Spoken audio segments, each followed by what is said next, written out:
बहुत समय पहले सूर्यगढ़ नाम का एक विशाल राज्य था। उस राज्य के राजा महाराज वीरेंद्र सिंह बहुत न्यायप्रिय और शक्तिशाली थे। उनकी एक सुंदर रानी और एक बहादुर बेटा था जिसका नाम राजकुमार आदित्य था। सूर्यगढ़ राज्य बहुत समृद्ध था।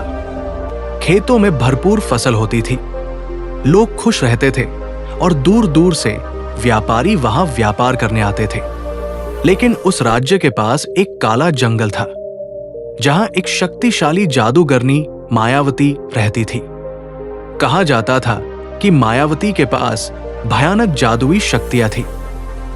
वो तूफान बुला सकती थी, लोगों को पत्थर बना सकती थी और अंधकार फैलाकर पूरे राज्य को बर्बाद कर सकती थी।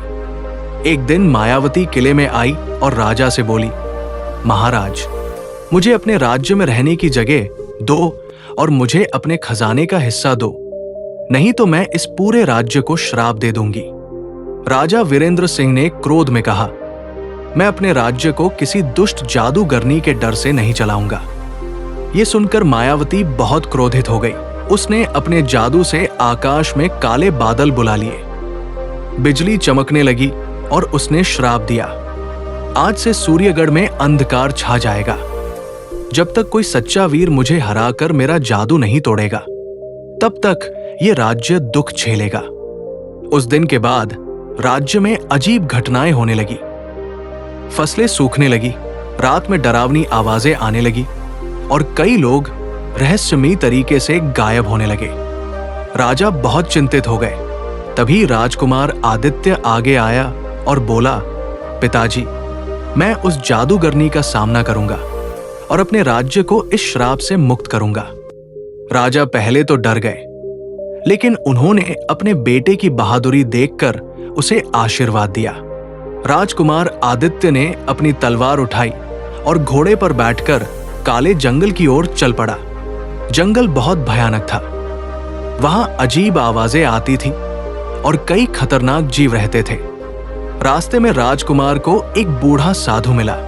साधु ने कहा, राजकुमार, जादूगरनी को हराना आसान नहीं है। उसकी ताकत एक जादुई पत्थर में छिपी है।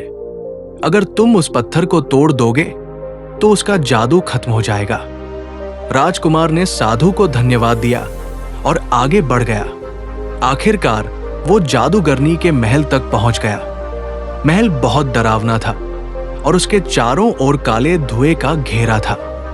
अचानक जादूगरनी प्रकट हुई और हंसते हुए बोली, तो तुम हो वो मूर्ख राजकुमार जो मुझे हराने आया है। राजकुमार ने बहादुरी से कहा, मैं अपने राज्य को तुम्हारे श्राप से मुक्त करने आया हूं। इसके बाद दोनों में भयानक युद्ध शुरू हुआ। जादूगरनी ने राजकुमार पर आग के गोले और बिजली के वार किए, लेकिन राजकुमार अपनी तलवार से उनका सामना करता रहा। युद्ध के दौरान राजकुमार को वो जादुई पत्थर दिखाई दिया जो सिंहासन के पास रखा था। राजकुमार तुरंत दौड़ा और पूरी ताकत से अपनी तलवार से उस पत्थर को तोड़ दिया।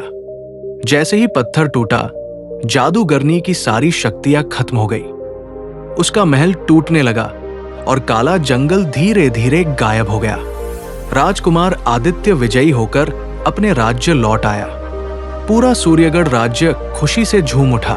राजा ने अपने बेटे को गले से लगा लिया और उसकी बहादुरी की प्रशंसा की। उस दिन के बाद सूर्यगढ़ में फिर से खुशहाली लौट आई और राजकुमार आदित्य की वीरता की कहानी दूर दूर तक सुनाई जाने लगी। सीख, साहस, सच्चाई और बुद्धि से सबसे बड़ी बुराई को भी हराया जा सकता है।